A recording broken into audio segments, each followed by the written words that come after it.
Kalau iblis yang tidak menampakkan diri lalu mengaku Yesus, berarti itu Yesus meskipun itu iblis. Tidak juga kalau belum kiamat. Belum kiamat. Sekarang bagaimana Anda bisa membedakan bahwa yang datang kepada Paulus itu asli? Ya, nah inilah saya katakan tadi, itu sudah saya bilang kan, kalau kita membaca di situ konteksnya itu lebih banyak yang merujuk kepada Yesus daripada kepada iblisnya. Nah, bagaimana ceritanya Anda bisa mengatakan kalau dia merujuk kepada iblis, berarti ketahuan dia iblis, percuma dia nyamar, harus dia nampak seperti Yesus.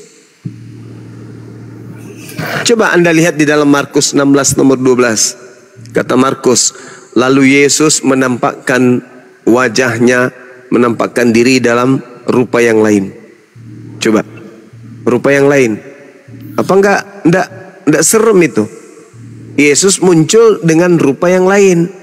Artinya yang muncul ini bukan Yesus. Kalau dipaksakan dia Yesus, maka harus diberi keterangan. Ini adalah Yesus, tetapi dalam rupa yang lain.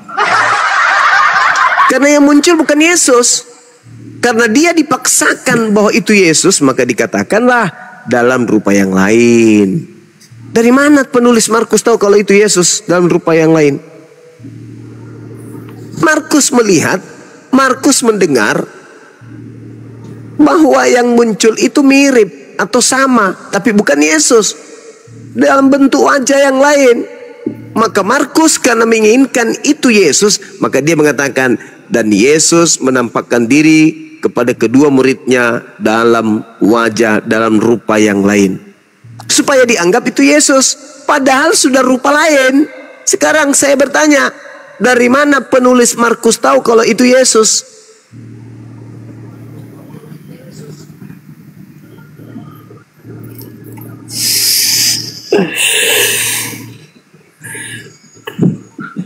Berat. Oh, saya, sudah kah? Sudah, silakan. Ya, tadi kan dibilang Yesus itu berubah wajah ya.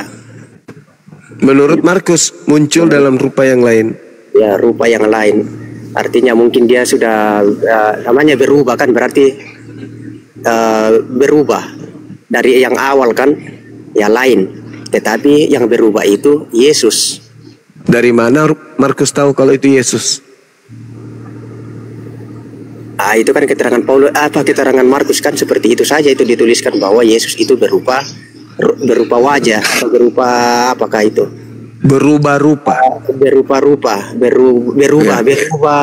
Ya kan? Kayak satria wajah hitam lah bang. Nah, sekarang pertanyaannya, dari mana Markus tahu kalau itu Yesus? Ya karena dia yang melihat kan, sudah disampaikan sendiri tadi bahwa iya, maksud saya dari mana dia tahu kalau itu Yesus? Ya dia kan melihat. Dia melihat tadi kan, baru memberi. Iya, dia lihat. Dan yang dia lihat itu bukan Yesus, tetapi karena dia mau agar orang percaya itu Yesus, maka dia menulis dalam rupa lain, karena sudah bukan rupanya, rupa yang berbeda. Supaya dianggap itu betul Yesus, maka dianggap Yesus dalam rupa lain. Dari mana dia tahu kalau itu adalah Yesus? Nah itu saya sudah bilang tadi kan, bahwa Markus yang melihat kan Yesus berubah rupa. Justru saya yang bertanya sebaliknya, kalau dibilang itu bukan Yesus kan, dari mana dia tahu bahwa itu bukan Yesus? Iya, karena Yesus sendiri yang berkata bahwasanya aku akan pergi, aku tidak lama lagi berbicara denganmu, sebab penguasa dunia ini telah datang, yaitu iblis, dan sedikit pun dia tidak berkuasa atas diriku. Penguasa dunia ini adalah iblis. Datang, maka harus Yesus pergi. Karena penguasa dunia sudah datang, maka dia harus pergi. Ketika dia pergi, penguasa dunia datang. Siapa yang datang? Yaitu dia yang mengaku Yesus.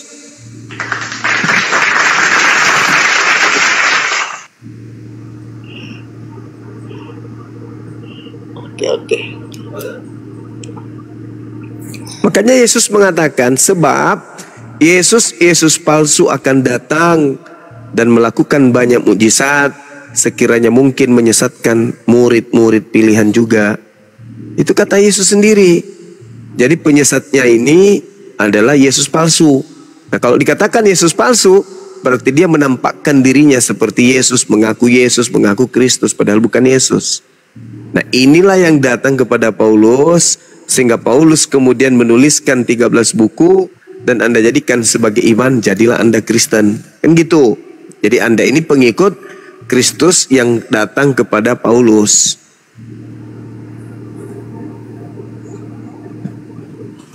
Begitu kawan.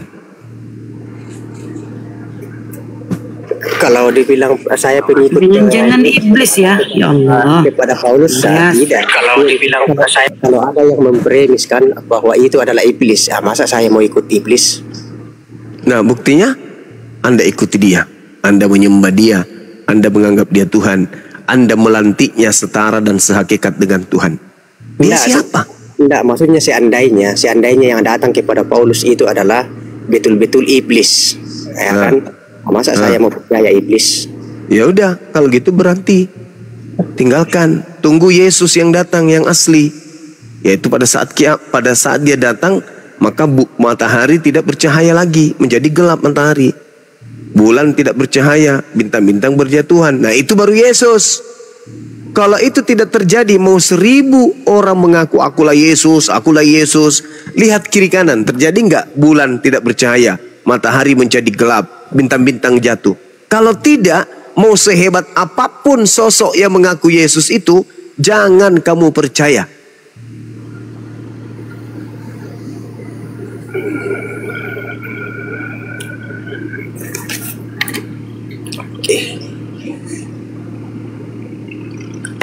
Ngeri loh Bang Andreas. Kan Yesus ditanya di dalam Matius 24 nomor 3, Guru, apa tanda kedatanganmu? Yesus menjawab, tanda kedatanganku seperti cahaya yang menyambar dari timur sampai ke barat. Demikianlah tanda kedatanganku. Matahari menjadi gelap, bulan tidak bercahaya, bintang-bintang berjatuhan, kuasa-kuasa langit berguncang.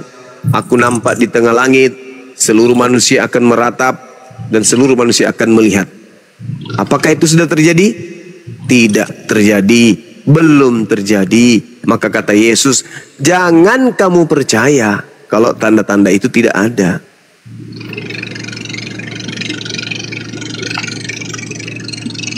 Karena penyesat yang mengaku Kristus ini akan menyesatkan banyak orang. Nah, kalau Anda percaya ucapan Yesus, maka harus Anda mencari siapa yang menggenapi nubuatan tersebut. Benarkah banyak orang yang disesatkan oleh Kristus ini? Ternyata Kristen artinya pengikut Kristus. Kristus yang mana yang Kristen ikuti? Yang asli. Kalau yang asli, lalu yang mengikuti Yesus palsu yang mana? Yang banyak orang yang mengikuti Yesus palsu yang mana? Ya itu saya tidak tahu mana, karena sepengetahuan saya ya belum ada Yesus palsu sekarang. Yesus palsu datang kepada murid Yesus. Angkatan pertama, Yesus palsunya sudah ada di situ. Kenapa Anda tidak percaya kepada ucapan Yesus? Waspadalah kepada penyesat yang datang kepadamu. Berarti ada penyesat yang datang kepada murid Yesus. Kenapa Anda tidak percaya? Itu ucapan Yesus loh. Tapi itu saya belum jumpai secara pribadi ya, kalau Yesus palsu itu ya, yang datang. Tidak perlu dia datang lagi, kan Anda sudah jadi pengikutnya, ngapain? Anda sudah masuk dalam perangkapnya. Maksudnya kesimpulan saya kan, yang datang sama Paulus itu saya masih menyatakan itu asli. Nah, kalau Anda mengatakan yang datang kepada Paulus itu asli, kenapa enggak kiamat? Enggak, dia kan tidak datang nampak langsung kan? Itulah bukti bahwa yang datang itu bukan Yesus. Jadi seandainya dia datang, ya, bukan masalah saudara, bukan masalah nampak atau tidak nampak, bukan masalah berjasad atau tidak berjasad, bukan. Tetapi masalahnya antara asli dengan palsu itu bisa dilihat dari tanda-tandanya. Ada tanda-tanda kalau Yesus asli datang, matahari tidak bercahaya alias gelap. Itu tanda-tanda kalau yang asli itu datang. Tapi kalau tidak asli, ngaku Yesus tapi tanda itu tidak ada, hanya menyesatkan banyak orang saja. Nah, itu yang terbukti terjadi.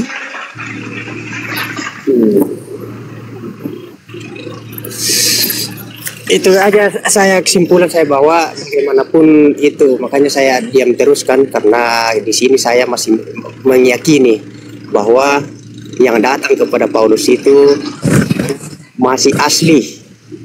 Nah, itulah bukti Anda tidak percaya, karena Yesus mengatakan kalau ada yang datang kepadamu memakai namaku, berkata ada Yesus di sini, ada Yesus di sana, jangan kamu percaya. Itu perintah. Ini saya menyimpulkan seperti itu kan, bahwa yang saya tidak akan percaya kalau dia nampak Loh, seperti kita ini kan. Justru karena tidak nampak itulah, maka itu bukan Yesus. Karena kalau yang asli datang, dia nampak. Karena kalau yang nampak nanti itu, ya kecuali hari kiamat loh. Masa belum kiamat sudah ada Yesus nampak? Itu saya tidak percaya itu. Ya justru karena itu bukan Yesus. Karena kalau Yesus datang dia nampak. Apa sih orang ini? Kalau Yesus yang asli datang dia nampak sebagai anak manusia. Tapi kiamat baru dia datang. Ya itu baru kiamat. Andai saja Yesus yang datang kepada Paulus, maka kiamat sudah terjadi 2000 tahun yang lalu. Susah ya. Justru karena bukan Yesus yang datang kepada Paulus, maka tidak terjadi kiamat, karena palsu yang datang. Kok susah ya? Begini Bang Sumaku yang terhormat ya. Iya, saudaraku Andreas. Ya, gimana? Maksud saya begini kan, itu kan sudah jelas bahwa hanya Yesus nanti itu akan nampak untuk kedua kalinya. Iya, kedatangan Yesus itu cuma 2 kali, dan semua kedatangannya itu nampak. Tidak pernah Yesus datang sebagai hantu, nggak ada. Tidak ada dalilnya bahwa Yesus akan datang dalam rupa suara, Yesus akan datang dalam rupa roh. Tidak ada dalil. Tidak ada dalil. Yang ada dalilnya Yesus akan datang nampak sebagai anak manusia pada hari kiamat. Loh, bukan masalah pada hari kiamat, bukan. Yang jadi permasalahan adalah ketika yang asli datang, otomatis kiamat. Betul kan? Ini kan sudah ada rujukannya bahwa Yesus nanti akan datang kedua kalinya. Itu berarti kedua kalinya nanti dia akan datang itu dia nampak, tapi iya, berarti yang datang kepada Paulus bukan Yesus. Pada hari kiamat baru nampak. Bukan pada hari kiamat. Kapanpun Yesus datang, kalau asli maka kiamat saat itu juga. Kalau Yesus datang pada abad pertama asli, maka abad pertama dialah kiamat. Kok susah orang ini ya? Enggak, maksudnya begini. Yesus kan pertama, ini kan sudah pertama, kedatangannya itu pertama, nampak kan? Terus dia kan sudah tidak ada sekarang, tapi menjanjikan bahwa aku akan datang lagi kedua kalinya. Kapan? Pada hari kiamat. Bukan dikatakan begitu, tidak. Dia ditanya, guru apa tanda kedatanganmu? Dan apa tanda akhir zaman? Nah, Yesus berkata, tanda kedatanganku, matahari menjadi gelap, bulan tak bersahaya, bintang-bintang jatuh. Kalau tidak ada tanda-tanda itu, ada orang mengaku bertemu dengan Yesus. Makasih Bang Afida. Jangan kamu percaya. Karena aku datang pasti nampak. Kalau tidak nampak, itu bukan aku. Alamak, susah kali ya. Masya Allah. Syukran Bang Afida. Jadi jelas itu, Anda percaya kepada yang datang kepada Paulus karena Anda Kristen. Anda menganggap bahwa itu benar. Padahal nasihat Yesusnya kepada muridnya, apabila ada orang berkata bertemu Mesias di sini, bertemu Mesias di sana, jangan kamu percaya, sebab Kristus palsu akan datang dan banyak melakukan mujizat sekiranya mungkin menyesatkan orang pilihan. Orang pilihan aja disesatkan oleh Yesus palsu ini, apalagi kalian. Kalau Yesus asli yang datang, kapanpun itu, maka itulah saatnya kiamat. Itulah yang diterangkan Al-Quran dalam surah As-Sukhruf ayat 61. Bahwa tanda kedatangan Nabi Isa adalah pertanda datangnya hari kiamat. Jadi andai saja yang datang kepada Paulus ini Yesus asli, pada tanggal 1 bulan 1 tahun 1 Masehi misalnya, maka kiamat akan terjadi tanggal 1 bulan 1 tahun 1 Masehi. Iya. Kenapa? Karena yang datang asli. Pasti dia datang membawa tanda-tanda itu. Tapi kalau yang datang bukan asli, ya tidak kiamat, namanya juga palsu. Enggak, begini maksudnya. Yang datang kan cuma suara, bukan nampak. Ya kan? Berarti itu palsu, Bang. Jadi seandainya memang nampak yang asli secara fisik pribadinya, ya pasti kiamat. Tapi kan yang datang bukan nampak secara fisik atau berarti palsu itu. Cuma suaranya, jadi ya sehingga ya, kiamat. Itu palsu. Alamak. Dia menampakkan diri loh. Dia menampakkan diri, tapi dalam rupa yang lain. Kenapa tidak kiamat? Padahal dia menampakkan diri kepada Markus. Kenapa tidak kiamat? Padahal dia menampakkan diri kepada Maria. Di dalam kubur. Itu kan Yesus belum terangkat, kan masih di dunia. Alamak. Itu baru dia berubah.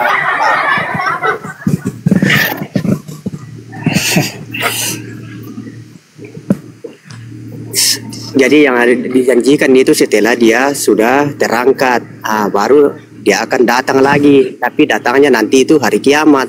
Tapi memang nampak. Sedangkan yang datang sama Paulus ini kan tidak nampak secara fisik, secara pribadi, tetapi hanya suara. Berarti itu Yesus. Berarti itu Yesus. Jadi itu Yesus, tetapi lalu apa bedanya kalau yang datang iblis? Kalau yang datang iblis mengaku Yesus, bedanya tanda-tandanya apa? Telepon hubung gak nyambung kemana? Kalau iblis yang datang dan nyambung kepada Anda, itu gimana ceritanya?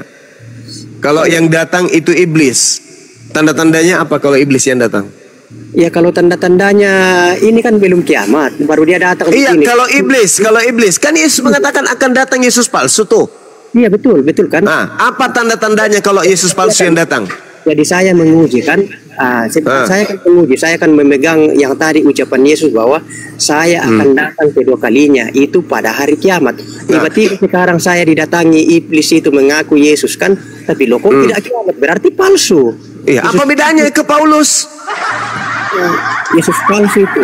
Iya, apa bedanya yang datang kepada Paulus? Apa bedanya? Tidak kiamat juga nya. Ya, tapi kan tidak ada pribadinya. Sudah saya bahas tadi kan. Iblis juga begitu. Iblis juga datang dengan suara saja, berbentuk cahaya. Apa bedanya dengan iblis? Kalau iblisnya datang dengan seperti itu juga, apa bedanya dengan Yesus yang datang kepada Paulus? Apa bedanya?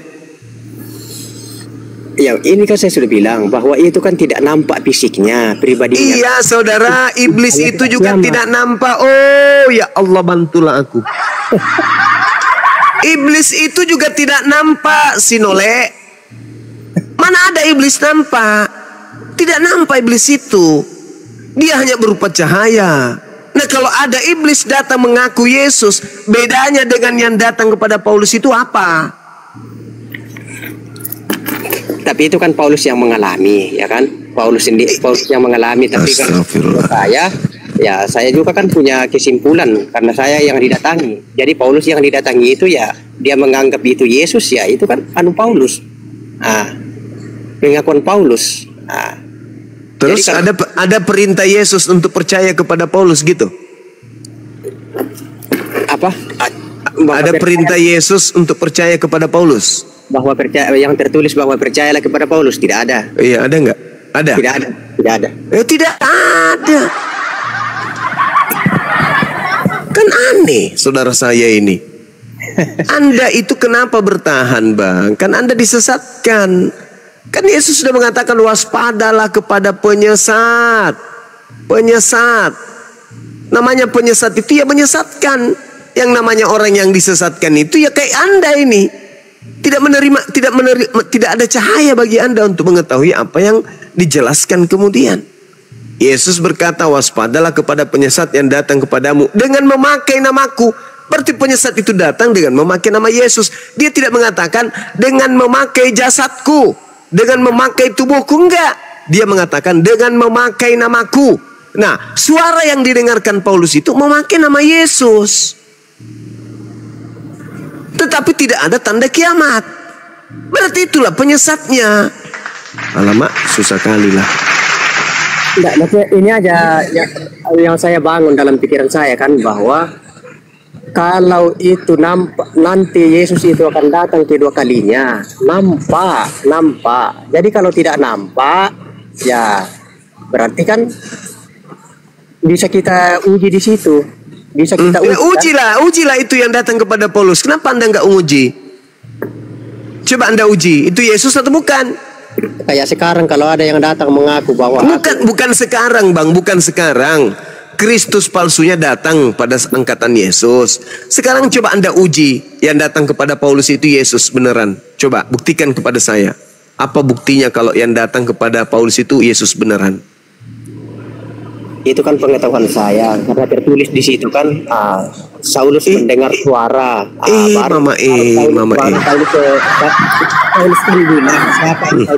Baru Yesus mengatakan, penyesat itu kalau penyesat itu datang menyesatkan banyak orang. Maka penyesat ini ya harus menyesatkan.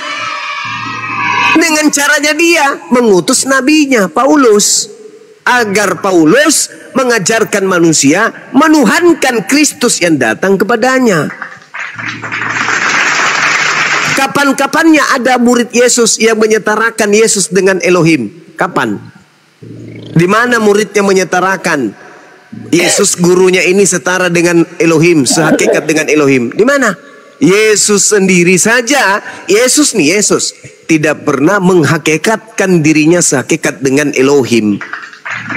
Tapi Paulus melantik Yesus sehakikat dengan Elohim. Siapa Paulus ini kok melebihi kapasitas Yesus?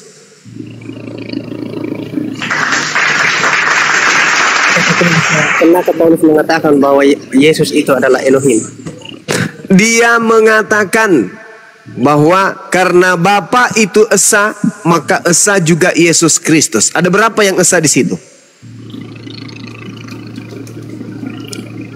Ayo. Kata Esa kan satu kan? Iya.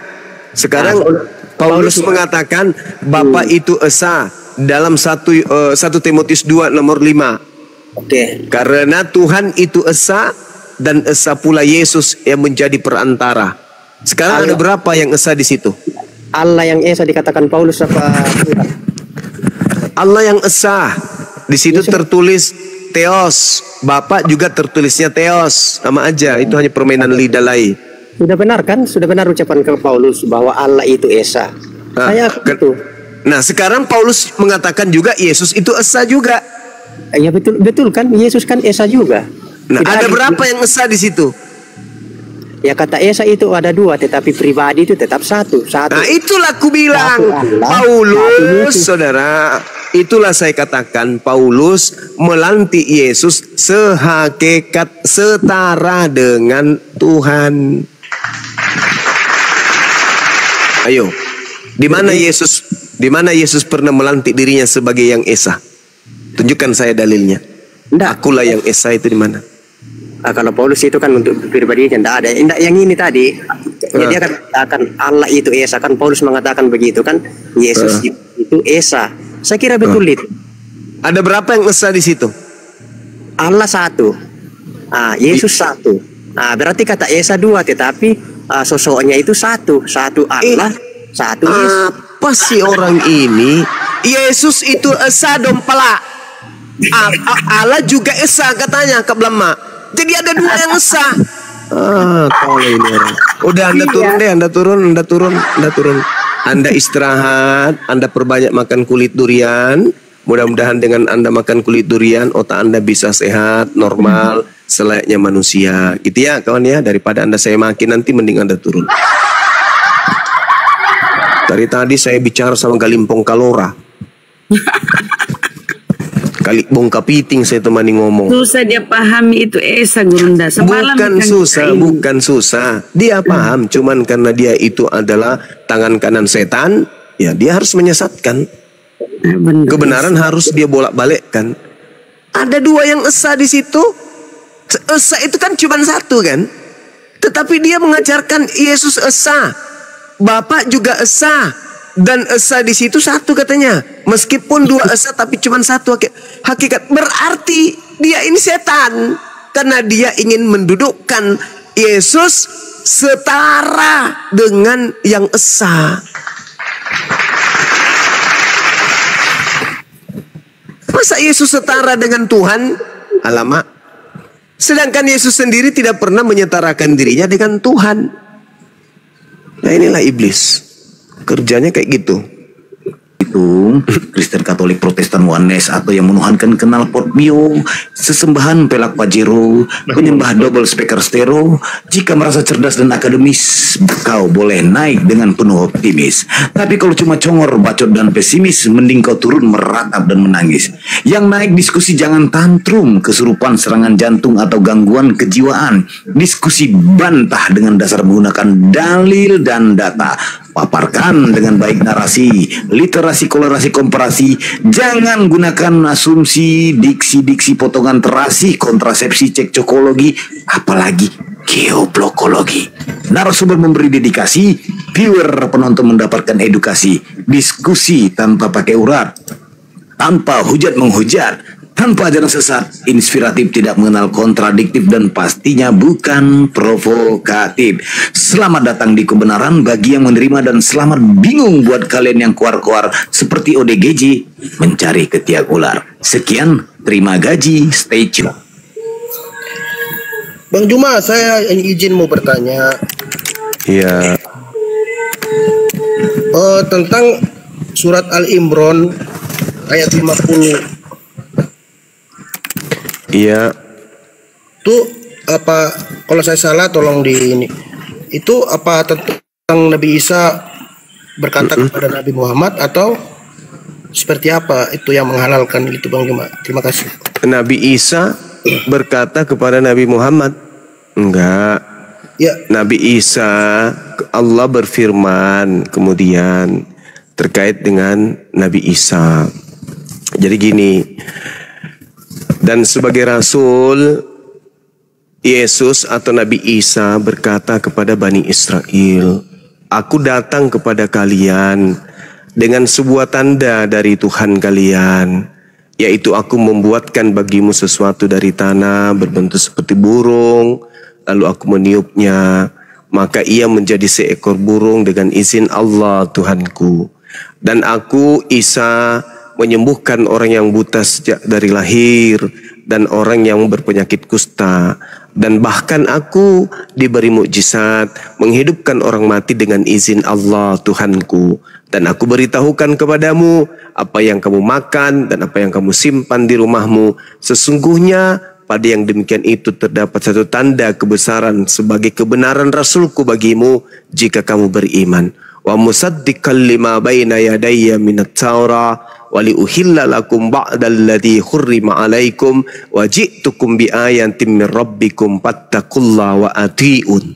Dan sebagai seorang yang membenarkan Taurat yang datang sebelumku, dan agar aku menghalalkan bagi kalian wahai Bani Israel sebagian dari yang telah diharamkan untukmu, dan aku datang kepadamu membawa satu tanda mujizat dari Tuhanmu. Karena itu wahai Bani Israel, takutlah kepada Allah dan taatlah kepadaku. Apakah Al-Quran ini benar? Benar. Bagaimana cara mengujinya? Benarkah Nabi Isa datang menghalalkan sebagian yang diharamkan Allah kepada Bani Israel? Betul. Baca Ulangan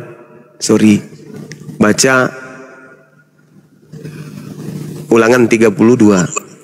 Bagaimana kemudian perintah yang datang kepada Bani Israel, kuduskanlah hari Sabat. Lalu dikatakan, bunuhlah orang yang tidak melakukan Sabat. Di data nomor 14-nya di Ulangan 5. Bunuh orang yang tidak kemudian memelihara Sabat. Artinya kalau diperintahkan kepada Bani Israel untuk mengkuduskan hari Sabat dan tidak boleh kemudian melakukan sesuatu apapun, maka tidak boleh orang Yahudi melanggar itu.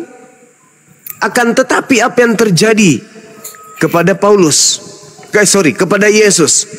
Yesus menghalalkan melakukan aktivitas pada hari Sabat. Artinya Al-Quran tidak salah ketika Al-Quran mengatakan bahwa Nabi Isa alaihissalam datang untuk merubah sebagian apa yang diharamkan, menghalalkan sebagian apa yang diharamkan oleh Tuhan kepada kaumnya Bani Israel. Seperti itu, Bung. Baik, terima kasih Bang Juma, udah saya paham. Saya kira untuk Nabi Muhammad, ya oke. Tadi saya mau teruskan Bang Juma, sempat saya simak tadi tentang yang bertempat sebelum saya tadi bersama Bang Juma. Iya. Markus 16 itu kan tentang Yesus menampakkan diri dalam rupa lain. Itu kalau saya baca selanjutnya ayat yang berikutnya di Markus 16 itu ada seperti nubuatan untuk Paulus yang dikatakan Yesus itu, Bang Juma. Yang mana tuh? Tentang digigit ular itu, bahwa dia tidak akan mati bagi yang percaya. Kan Yesus kan berkata di ayat selanjutnya itu kan ada, sebentar ya, di Markus 16 Bang Juma. Mana tuh?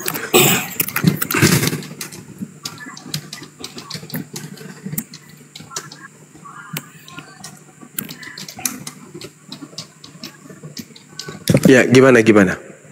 Ya, itu di ayat selanjutnya kan ada Yesus sebelum terangkat ke langit kan Yesus bilang, pergilah ke seluruh, di ayat ke-15-nya, pergilah ke seluruh dunia, katakanlah Injil kepada segala makhluk. Siapa yang percaya dan dibaptis akan diselamatkan, tetapi siapa yang tidak percaya akan dihukum. Tanda-tanda ini akan menyertai orang-orang yang percaya. Mereka akan mengusir setan-setan demi namaku. Mereka akan berbicara dalam bahasa-bahasa yang baru bagi mereka. Mereka akan memegang ular. Nah ini maksudnya, Bang Juma. Mereka akan megang ular di ayat 18 dan sekalipun mereka minum racun maut, mereka tidak akan mendapat celaka. Nah ini kalau saya compare dengan KPR, bentar ya,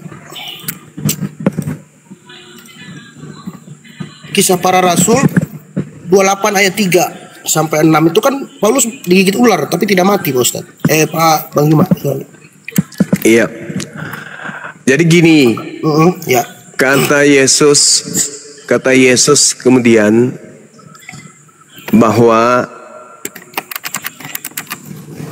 nabi palsu itu akan datang melakukan banyak mukjizat. Karena banyaknya mukjizat ini memungkinkan nabi palsu ini menyesatkan murid-murid Yesus. Matius 24 nomor 24. Adapun ketika Anda mengatakan bahwasanya Markus 16 nomor 16, tanda-tanda orang yang percaya Anda bawa di sana. Di sini diterangkan kemudian bahwa itu ucapan yang datang setelah Yesusnya selesai menyampaikan segala firman. Makanya Markus 16 ini diinformasikan bahwasanya dia hanya berakhir pada data nomor 15-nya. Bahkan ada yang mengatakan berakhir sampai ayat ke-8 atau nomor ke-8. Selebihnya itu adalah penambahan. Nah, sekarang kalau kita lihat Yesus bangkit pagi-pagi pada hari pertama minggu. Ia mulai menampakkan diri kepada Maria. Ini bukan Yesus lagi. Ini bukan Yesus. Karena Yesus kemudian tidak pernah keluar dari kubur. Yang keluar dari kubur itu adalah iblis. Di mana data itu tertulis bahwa yang keluar dari kubur itu adalah iblis? Silakan Anda baca Bible, perhatikan kemudian ucapan Yesus di dalam Yohanes 14 nomor 30 atau Yohanes 12 nomor 31. Sekarang berlangsung penghakiman atas dunia ini. Sekarang juga penguasa dunia ini akan dilemparkan keluar. Keluar dari mana? Keluar dari kubur. Kok bisa? Ya, karena Yesus mengatakan angkatan jahat ini tidak akan diberi satu tanda selain tanda Yunus, sebab Yunus 3 hari 3 malam dalam perut ikan, demikian juga anak manusia 3 hari 3 malam di perut bumi. Berarti angkatan jahat diberi tanda. Apa tandanya? Anak manusia keluar dari kubur pada hari ketiga. Itu tanda untuk siapa? Angkatan jahat. Itu tanda untuk angkatan jahat itu. Nah, dari mana Bang Suam mendapatkan kesimpulan bahwa itu adalah iblis yang dilemparkan keluar? Baca Yesaya 14, nomor 12, 13, 14, 15. Apa yang tertulis di sana? Iblis ingin naik ke awan-awan, menghayal, ingin menyeterai Tuhan, ingin menyaingi Tuhan, ingin menyeimbangi Tuhan, ingin setara dengan Tuhan. Tetapi apa yang terjadi di data nomor 15-nya? Sebaliknya, justru si iblis dilemparkan ke dalam dunia orang mati, yaitu alam kubur. Kenapa Yesus mengambil tanda angkatan jahat bangkit pada hari ketiga? Kenapa? Karena hanya orang yang percaya kepada kebangkitan setelah kematian terjadi pada hari ketiga, itu hanyalah orang yang jahat. Coba. Markus 16, nomor 16, nomor 17. Kalau dikatakan bahwa itu sepadan dengan apa yang Anda katakan ular tidak berfaedah kepada tidak apa ular ini bisa ular ini kemudian tidak berimbas kepada Paulus. Ya, kebetulan saja Markus 16 itu catatan muridnya. Sekarang jangan pegang ular deh, minum racun dan bahasa roh, bahasa asing. Coba. Anda percaya kepada Paulus. Paulus dipatok ular tidak mati. Dan Anda percaya kepada Paulus. Berarti sejatinya Anda juga memiliki tanda-tanda itu. Coba, saya mau lihat. Di mana orang Kristen dipatok ular kobra tidak mati? Di mana orang Kristen minum racun tidak mati? Ayo buktikan. Kalau itu yang Anda jadikan sandaran. Tidak nyambung ke sana, Bung. Yesus mengatakan bahwa nabi palsu itu akan banyak melakukan mukjizat. Paulus mau makan ular berbisa, mau minum racun dia tidak mati, bukan berarti dia memenuhi persyaratan. Justru kalau Paulus ini memiliki semakin banyak mujizat, semakin terindikasi Yesus palsu. Oke, silakan. Baik, terima kasih Bang Juma. Alfi boleh buka boleh, sedikit nggak Bang Al-KTP? Silakan. Mengenai Markus 16-18 tadi Bang. Izin Bang ya. Siap. Ini yang setelah Alfi amati. Kan di sini kita baca, mereka akan memegang ular dan sekalipun mereka minum racun maut, mereka tidak akan mendapatkan celaka. Di sini kan mereka memegang ular. Betul Bang Al-KTP? Betul Bang. Iya, betul. Nah, ular setelah Alfia mati, ular itu datangnya dari kata Ophes, Arosin, Kan, Tanah, Simon dan seterusnya. Ophes di sini ya. Nah, sementara kalau kita lihat apa yang dialami oleh Paulus di Kisah Para Pewarta 28, kita lihat di ayat yang keempat ya, nomor keempatnya. Ketika orang-orang itu melihat ular, di sini kan katanya ular nih. Ya. Cuman Ophes tadi nggak ada Bang. Ophes itu tadi nggak ada. Yang ada itu Totherion. Totherion ini bukan snake atau ular Bang, tapi dia itu binatang buas. Kalau kita lihat di KJV-nya itu dia beast Bang, bukan snake. Jadi pada saat itu Paulus itu dia itu terpaut di tangannya itu binatang buas Bang, bukan ular. kalau kita lihat pun di dalam versi-versi lainnya pada terjemahan bahasa Indonesia, misalnya pada versi BMK, atau kita lihat pada terjemahan TSI. Mana di sini ya? Tadi ya. Dia tuh gak ular abangku, tapi bis, tahu nggak sih bis gitu? Binatang buas, binatang buas. Iya tahu, ya sejenis ular lah bang. Jadi nggak harus ular juga abangku, karena kalau kita tinjau pun dari bahasa aslinya, di Markus tadi kan menggunakan kata ophis. Sementara yang terpaut di tangan Paulus ini terion, bukan ophis. Beda bang, beda jenis hewannya bang. Binatang buas belum tentu ular, betul. Binatang buas belum tentu ular. Jangan-jangan kecoa yang terpegang Paulus itu. Kita kan nggak tahu. Ya sekian dari Alfi. Makasih bang. Siap, makasih. Oke, makasih Bang Juma. Bang Iya. Alfi. Sama-sama. Ya. Ya bang Go. Ini saya mau ya, benar Bang Juma saya. Ini saya mau tanya surat 6 Bang Juma ya, tentang surat 6 ayat 146 yang menjelaskan tentang larangan bagi orang Yahudi terhadap beberapa jenis hewan hewan lemak yang hewan tertentu.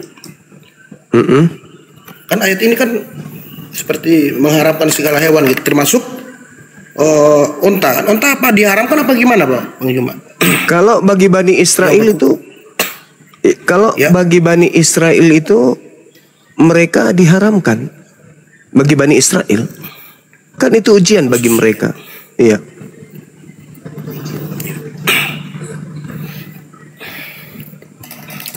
Oke, kalau begitu Bang Juma, Iya. kan Bang Juma sering mengatakan bahwa memang ada juga benar yang Bang Juma katakan di Injil bahwa Yesus itu memang diutus sama yang di Al-Quran juga ya, Nabi Isa diutus untuk Bani Israel kan, Iya. untuk domba-domba yang tersesat. Nah, pertanyaan saya di Matius berapa tentang seorang ibu yang dari Kanaan itu yang anaknya disembuhkan, yang dulu Bang Juma sering bacakan itu. Matius 15. Iya. Itu kan dia di luar Bani Israel kan, Bang Juma. Tapi karena imannya besar, dia disembuhkan. Berarti tidak tertutup kemungkinan bagi orang-orang seperti kami ini di luar Bani Israel. Jadi Yesus itu berarti datang bukan hanya untuk Bani Israel berarti Bang Juma. Karena terbukti bahwa dia mau menyembuhkan juga walaupun perempuan Kanaan itu kan bukan orang Israel gitu. Saudara tahu nggak kejadian itu, wanita Kanaan itu mau ngapain? Mau jadi pengikut kah atau menjadi pasien? Dia hanya memohon untuk disembuhkan anaknya. Nah itu ajanya. Andai saja Yesus ada sekarang ini dan Anda ke Yerusalem ketemu dia, minta kemudian kok misalnya Anda kena penyakit, minta penyakit Anda disembuhkan, boleh jadi disembuhkan oleh dia.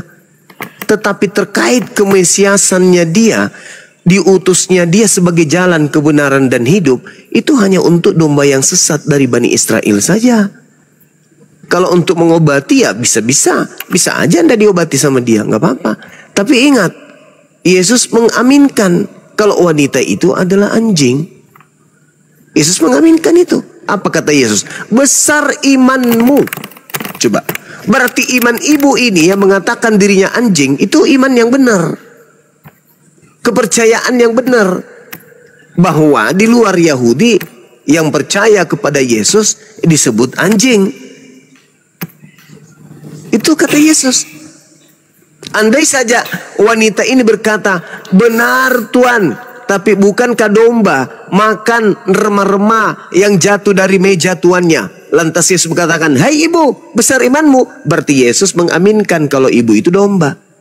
Sayangnya tidak. Ibu itu mengatakan, betul Tuhan, bukankah anjing makan sampah yang jatuh dari meja tuannya? Yesus mengatakan, besar imanmu. Dengan kata lain, Yesus mengaminkan wanita itu adalah anjing. Silakan. Baik, makasih Bang Juma ya. Sudah saya paham. Saya mau tanya Bang Juma, ini kan di Yeremia 25 nih. Yeremia 9 ayat 25. Iya. Di sini saya bingung ya, saya baca nih. Sebentar.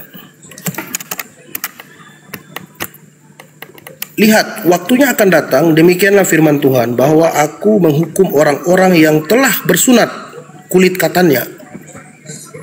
Iya, dibaca nomor selanjutnya. Ini firman Tuhan ya. Dibaca ayat setelahnya, Bang. Yang dimaksud di situ orang Mesir, orang Yehuda, orang Edom, Bani Amon. Nggak ada orang Arab di sana.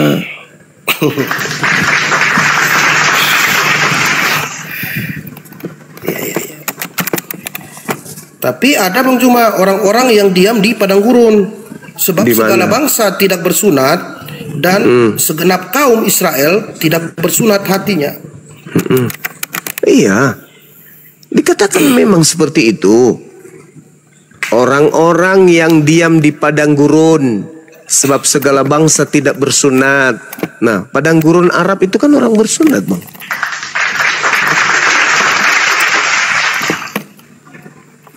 Iya.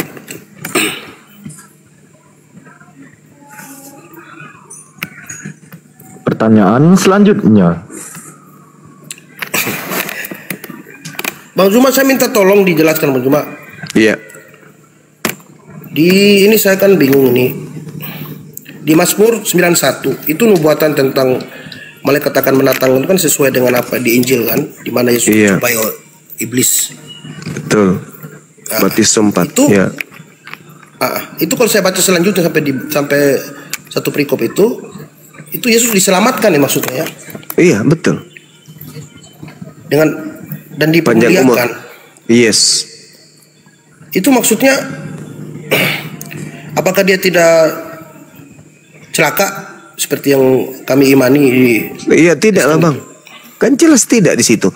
Malapetaka tidak akan menimpa kamu. Tuh, jelas itu. Berarti Yesus tidak akan kena malapetaka. Berarti bukan dia yang kena malapetaka maut di atas salib.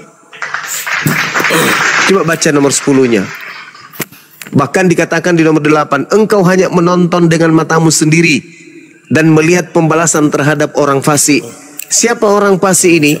Baca Amsal 17 nomor 23. Pemakan suap adalah orang fasik. Siapa yang makan suap? Yudas. Berarti dengan kata lain, engkau hanya menonton dengan matamu sendiri dan melihat pembalasan terhadap Yudas.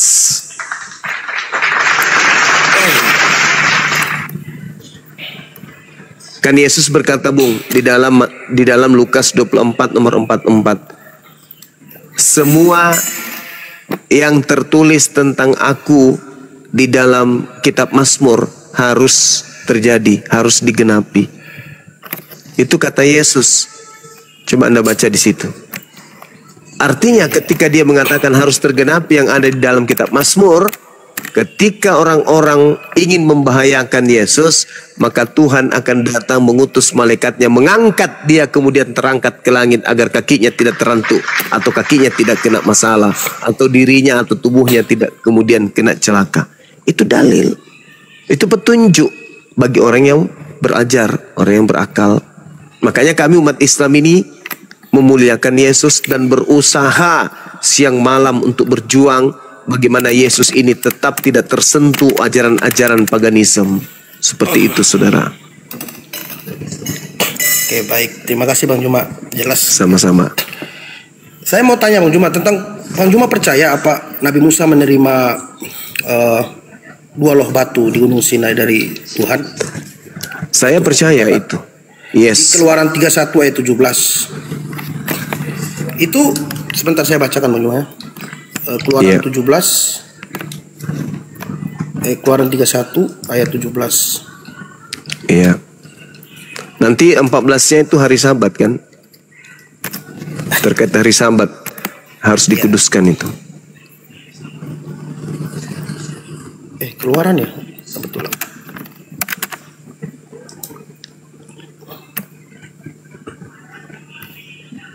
Keluaran 18 ya. Sorry. Dan Tuhan memberikan kepada Musa setelah ia selesai berbicara dengan dia di Gunung Sinai 2 loh hukum Allah loh batu yang ditulis oleh jari Bang Juma, oleh jari Allah. Nah, ini kalau saya compare dengan Yohanes 8 ayat 3 Bang Juma. Waktu orang Farisi dan ahli Taurat membawa perempuan yang sedang berzina kepada Yesus. Sebentar ya. Yohanes 8 ayat 3 sampai Yohanes 8 ayat 3. Maka ahli-ahli Taurat dan orang-orang Farisi membawa kepadanya seorang perempuan yang kedapatan berzina. Ya Bang Juma ya? Iya. Kemudian mereka berkata tuh di ayat kelima tuh, Musa dalam hukum Taurat memerintahkan kita untuk melempari perempuan-perempuan yang demikian. Apakah pendapatmu tentang hal itu? Mereka mengatakan ini untuk mencobainya. Dan ketika mereka terus-menerus bertanya kepadanya, Yesus membungkuk dan lalu menulis dengan jarinya, Bang Juma. Jadi ini dengan jarinya di tanah, sama seperti Musa tadi menerima dua loh batu itu dengan ditulis dengan jari Allah. Nah di sini waktu mereka memaksa Yesus itu, Yesus membungkuk lalu menulis dengan jarinya di tanah. Dan ketika mereka terus-menerus bertanya kepadanya, ia pun bangkit berdiri dan lalu berkata kepada mereka, barang siapa di antara kamu tidak berdosa, hendaklah ia yang pertama melempari batu kepada perempuan itu. Lalu mereka pun pergi satu persatu. Gitu Bang Iwa. Iya, terus Apakah, yang Anda pertanyakan apa? Ya, saya kalau ini kan semacam kalau jari kan tentang hukum Taurat. Seolah-olah Yesus itu mengatakan bahwa dialah yang membuat hukum Taurat itu seperti itu, Bang. Karena dia membungkuk dan menulis dengan jari di tanah. Sama seperti di Daniel 5 ayat 5 juga ada jari-jari yang menulis di dinding itu, yang menampakkan diri kepada raja itu, yang jari yang menulis di dinding lalu mereka tidak dapat menerjemahkan tulisan itu, Bang. Apakah ini ada sangkut pautnya gitu, maksudnya ada kompernya dengan?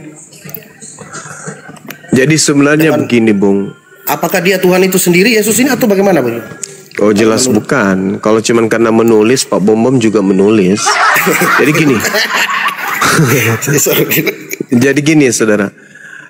Ketika berbicara mengenai Nabi Musa alaihissalam, Nabi Musa melihat penglihatan langsung tentang Allah, tentang Tuhan. Penglihatan langsung. Ada beberapa saat kemudian Nabi Musa menerima pernyataan Allah melalui penglihatan Nabi Musa. Sama seperti di Al-Quran juga demikian adanya. Tetapi terkait hal tersebut, Tuhan menggunakan malaikat untuk sebagai pernyataan-pernyataan Tuhan kepada Nabi Musa alaihissalam melalui wahyu, melalui tabir, dan juga melalui malaikatnya. Makanya di dalam Al-Quran dituliskan wa katabna lahu fil alwah, dan telah kami tuliskan untuk Musa pada lau-lau Taurat atau lau batu segala sesuatu sebagai pelajaran dan penjelasan untuk segala hal. Maka kemudian aku berfirman, berpegang teguhlah kepadanya dan suruhlah kaum berpegang teguh kepadanya sebaik-baiknya, yaitu hukum Taurat. Nah, kenapa Allah menggunakan kata kami di situ? Kami tuliskan untuk Musa. Karena Tuhan kemudian ingin memperlihatkan keagungannya, bahwa dia memerintahkan kemudian makhluknya untuk datang kepada Musa, menyampaikan firman. Melalui perantaraan makhluk, Tuhan menyatakan diri kepada mereka, kepada Nabi Musa. Coba Anda lihat kebenaran apa yang saya katakan ini di dalam Kisah Para Rasul 7. Di situ jelas bahwa di data nomor 35-nya dikatakan begini. Musa ini yang telah mereka tolak dengan mengatakan, siapakah yang mengangkat engkau menjadi pemimpin dan hakim? Musa ini juga telah diutus oleh Allah sebagai pemimpin dan penyelamat oleh malaikat yang menampakkan dirinya kepada Musa di semak duri. Musa ini yang telah diutus Allah sebagai pemimpin dan penyelamat oleh malaikat yang telah menampakkan diri. Malaikat yang telah menampakkan diri. Nomor 38-nya, Musa inilah yang menjadi pengantara dalam sidang jemaat di padang gurun di antara malaikat yang berfirman kepadanya di gunung Sinai. Berarti malaikat. Sesuai dengan Al-Quran surah Asy-Syura ayat 52. Tidak pantas Allah berbicara langsung kepada manusia, melainkan melalui perantaraan malaikat. Nabi Musa mengalami hal tersebut. Coba Anda baca kisah para Rasul nomor 38, 38. Musa inilah yang menjadi pengantara dalam sidang jemaat di padang gurun di antara malaikat yang berfirman kepadanya di gunung Sinai. Berarti yang berfirman kepadanya di gunung Sinai itu malaikat. Firman Allah datang kepada Nabi Musa melalui perantaraan malaikat. Itu jelas itu. Jadi kalau Yesus kemudian menulis, Anda ingin menyetarakan, berarti Yesus setara dengan malaikat. Gak nyambung lagi dia ke sana tuh. Sedangkan ketika Anda berbicara mengenai Yohanes 8, tidak mungkin Yesus itu Anda bisa setarakan dengan Tuhan. Kenapa? Karena data nomor 15-nya dikatakan begini, kamu menghakimi menurut ukuran manusia. Aku Yesus tidak menghakimi seorang pun. Dan jikalau aku menghakimi, maka penghakimanku itu benar, sebab aku tidak seorang diri. Aku tidak seorang diri. Berarti Yesus bersama dengan siapa? Aku bersama dengan Bapa yang mengutus aku. Dan dalam kitab Tauratmu ada tertulis bahwa kesaksian dua orang itu adalah sah. Akulah yang bersaksi tentang diriku sendiri, dan Bapa juga yang mengutus aku bersaksi tentang aku. Aku dan Bapa adalah dua saksi. Makanya tadi perempuan ini tidak dihakimi. Kenapa? Karena tidak ada saksi. Siapa saksinya? Mana laki-lakinya? Hanya tuduhan bersinah kepada wanita. Laki-lakinya mana? Tidak mungkin wanita ini bersinah sendiri. Pasti ada laki-laki yang menemaninya bersinah. Itu yang pertama. Yang kedua, Yesus bukan hakim pada saat itu.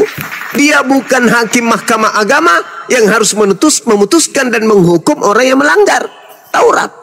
Yesus bukan hakim. Yesus bukan imam kepala. Orang-orang ini salah, datang menguji Yesus. Apa kata Yesus? Barang siapa di antara kamu tidak berdosa, hendaklah ia pertama melempari batu kepada perempuan ini.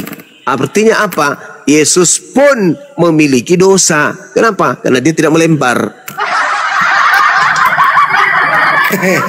Iya Bang. Iya, silakan. Ya berarti ini benar yang kata Bang Juma itu, saya tambahkan sedikit di Ulangan 22, betul saya pernah baca Bang Juma.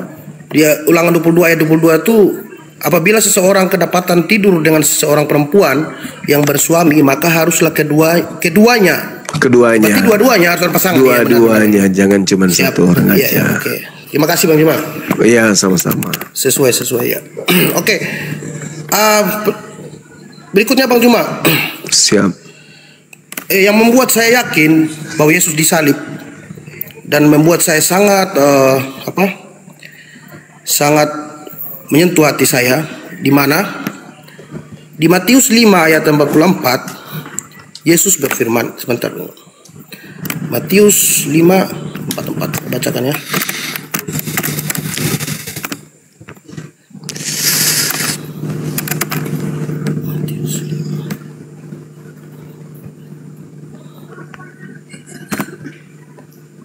Matius 5:44.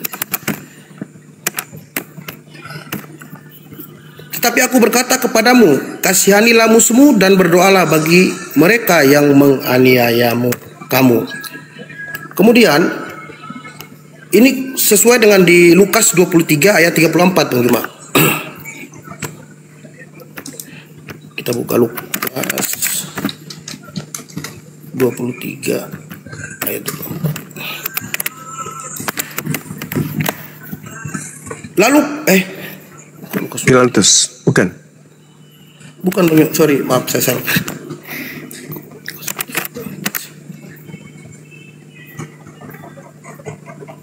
Tiga 34 Bang Juma. Lukas 23 34. Maaf. Lukas 23. Silakan. Ya, ini yang membuat saya ini. Sewaktu disalib, Yesus itu berkata, "Ya Bapa, ampunilah mereka, sebab mereka tidak tahu apa yang mereka perbuat." Berarti dia konsisten dan dia dia mencontohkan apa yang dia firmankan, dia lakukan. Seperti yang dia sabdakan kepada murid-muridnya sewaktu mereka memanggil dia, "Guru, ibu dan saudara-saudaramu mencarimu." Lalu ia berkata, "Ibu dan saudara-saudaraku adalah mereka yang mendengarkan firman Allah, menyimpannya dalam hati dan melakukannya." Berarti sesungguhnya apa yang dikatakan itu dia buktikan gitu di salib. Berarti ajaran kasihnya dia nyatakan benar. Waktu di salib itu dia mengatakan, "Ya Bapa, ampunilah mereka sebab mereka tidak tahu apa yang mereka perbuat." Tidak mungkin kalau ini bukan Yesus yang disalib begitu, Bang Juma. Tolong penjelasan. Terima kasih. Oke, baik. Jadi gini, Bung. Kalau kita melihat di dalam Al-Qur'anul Karim, Asy-Syura ayat 40 sampai 43 terkait dengan pengajaran bagaimana orang mengasihi. Allah mengatakan begini, A'udzubillahi minasyaitonirrajim. Wa jazaa'us sayyi'at sayyi'at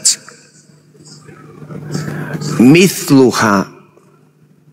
Balasan suatu kejahatan adalah kejahatan yang setimpal. Wa jazaa'u sayyi'a sayyi'a mithluha. Kejahatan, balasan suatu kejahatan adalah kejahatan yang setimpal. Faman afa wa aslaha fa ajruh 'ala Allah. Tetapi barang siapa memaafkan dan berbuat baik kepada orang yang berbuat jahat, maka pahala dari Allah untuknya. Innahu la yuhibbuz zalimin. Allah. Bang Juma, surat berapa Bang Juma tadi? Asy-Syu'ara. Asy-Syu'ara. Surat keberapa maksudnya? Maaf Bang Juma. Ya, surat keberapa itu ya teman-teman? Ada yang tahu nggak? Bentar Bang, Alfi cek Bang. Asy-Syu'ara Ya. itu surah yang ke 26. Asy-Syu'ara ayat ke-26, 26, ayat ke-40. 40. Wa jazaa'u sayyi'a mithluha faman afa wa aslaha fa ajruhu 'ala Allah innahu la yuhibbuz zalimin. Balasan suatu kejahatan adalah kejahatan yang setimpal, tetapi barang siapa memaafkan dan berbuat baik kepada orang yang berbuat jahat, maka pahalanya dari Allah. Sungguh Allah tidak menyukai orang-orang yang zalim. Ayat 43 mengatakan apa? Walaman sabara wa ghafara inna dzalika lamin asmil umur.